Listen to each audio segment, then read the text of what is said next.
Nice to see you again. David Halpern here with your Fresh from the Field insight. I recently spoke with sales representatives from Seattle Genetics, Hologic, Sanofi, United Therapeutics, and Alnylam. And I asked them about their relationships with their customers.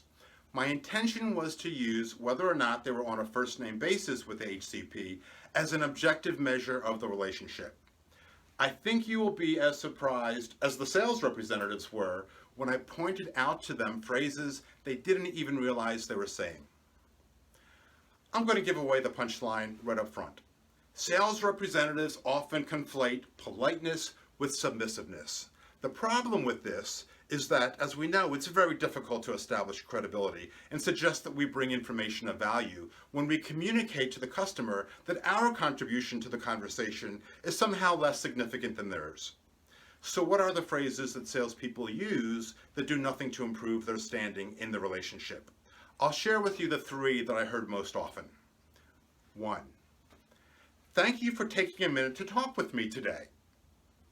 The problem with this opening is that we are suggesting that the customer's time is more valuable than ours. This does not set a very high expectation in the customer's mind that we are about to provide something of value. 2. What would you like me to bring you for lunch next time I see you?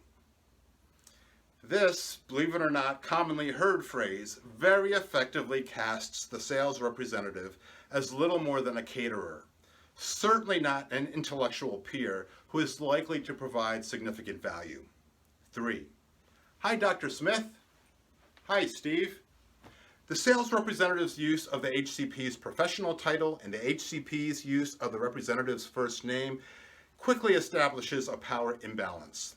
This may be appropriate early in the relationship or with a professor emeritus who is a generation one's elder, but for the most part, the representative needs to command mutual respect from the customer if he or she expects to be taken seriously. Often sales representatives don't realize they are using phrases that undermine their objectives. This is often due to attempting to be polite, which is great, but going overboard into the realm of submissiveness. The good news is that with coaching training for first-line sales managers, representatives can become more aware of the impact of their words and begin to use those words more effectively. This has been your Fresh from the Field insight for the week. See you next time with more food for thought.